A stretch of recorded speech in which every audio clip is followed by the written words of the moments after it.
46 mulai. Ini nih. Syarat pertama. Jikalau seorang datang kepadaku, ia tidak membenci bapaknya, ibunya, istrinya, anak-anaknya, saudara laki-laki atau perempuan, bahkan nyawanya sendiri, ia tidak dapat jadi muridku. Syarat satu.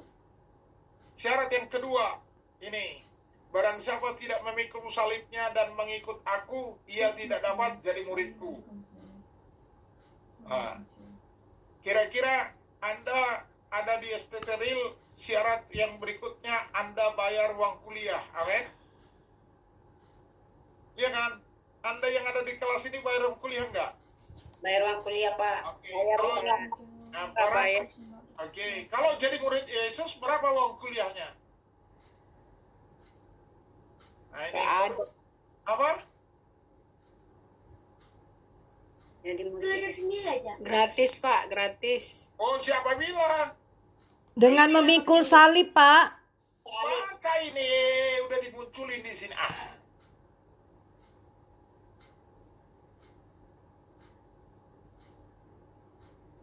Berapa uang kuliahnya? Ayat yang Bapak share tadi lah, Pak. Meninggalkan semua, Pak. Melepaskan semua. Iya, melepaskan diri dari segala miliknya. Jadi kau jangan terikat dengan yang kau miliki. Itu aja. Nah, jadi dari 3 syarat, Anda memenuhi syarat berapa? Waduh, susah juga. 3, Pak, 3, Pak. 3. Wah, mantap. Anda mudah diajarin.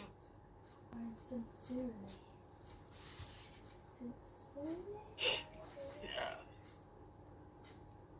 Jadi, ya saya kira tidak mudah ya. Ini udah bawahnya yang tadi ayat 27-nya. Sorry. 26 tadi. Ya, Lukas 14. ayat 20 ini. Wah, 27 bapaknya. Memikul salib itu apa? Penderitaan, Pak. Penderitaan kenapa? Karena Yesus. Bukan.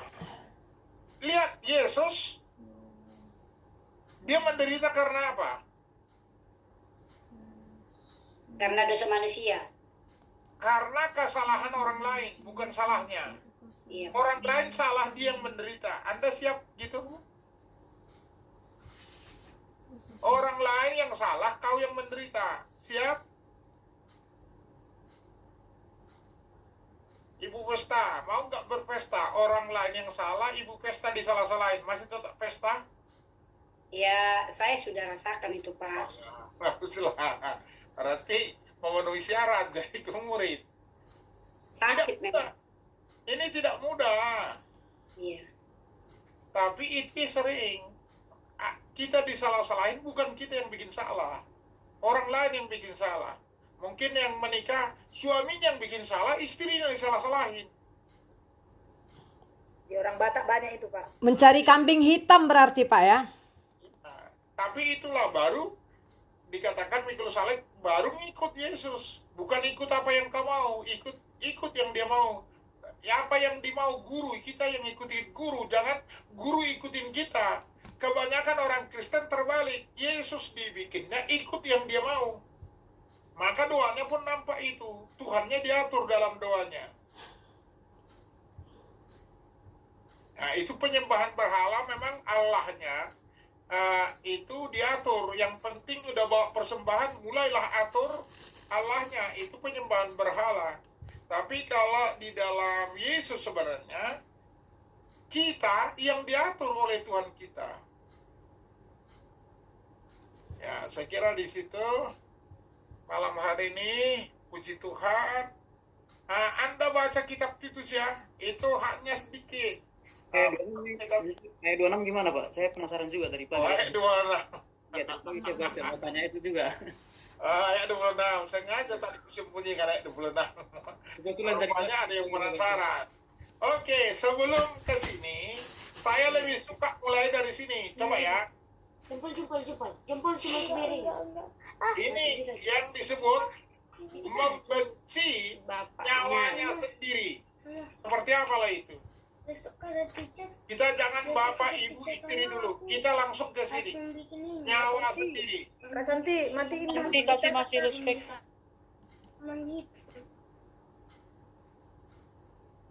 Membenci nyawa sendiri gimana itu? Berarti Pak lebih mementingkan kepentingan yang mendahulukan kepentingan yang bukan kepentingan kita gitu ya Pak ya? Kita cari aja arti kamus membenci itu apa. Sekarang kan mudah. Ini memang apakah pas Pak terjemahan membenci? Coba terjemahan yang lain ya. Ini tetap sama membenci ayahnya. Umpamanya Alkitab terjemahan ini. Alkitab yang terbuka. Jika seorang datang kepada aku tetapi tidak membenci ayahnya. Kalau dalam bahasa ini Anda mungkin sudah masih bisa harap. Ini tetap ini pisei sama. Ini kata membenci sehingga kalau di sini mungkin akan berbeda. Yang sederhana setiap orang yang datang kepada aku tidak mau menjadi ia harus mengasihi aku lebih daripada. Kalau di sininya mengasihi aku lebih daripada. Kalau di sini kata membenci. Tapi sebenarnya kalau yang di dalam bahasa Yunani-nya pun ini memang membenci. Membenci itu apa sih? Enggak suka sama dirinya, enggak suka sama pendapatnya. Yang suka apa kata guru gitu. Kira-kira itu maksudnya ini. Supaya apa? Kita akan bisa diajar umpamanya tentang bagaimana mengasihi bapak, mengasihi ibu, mengasihi istri. Kita udah punya konsep sebelumnya. Tapi kalau kita nggak membenci duluan, karena sumber yang mempengaruhi kita ini lingkungan inilah yang mempengaruhi kita. Dan kalau kita ikut lingkungan kita ini, kita susah ikut Tuhan. Dan kalau kita sudah mau menjadi murid Tuhan, nanti bagaimana Tuhan mengajar kita memperlakukan bapak, ibu, istri, anak, saudara laki-laki, akan diajarinya mudah. Tapi kalau kita ngotot dengan apa yang kita sudah pegang, oh aku orang Batak harus begini, maka kita akan terus ikutin, nggak bisa kejarinya dengan yang baru. Ini ingat ya, jadi murid, artinya pelajaran bisa nyambung antara si guru dan murid. Nah, kalau tidak memenuhi syarat, guru ngomong A, si murid tetap ngomong B, nggak nyambung kira-kira gitu.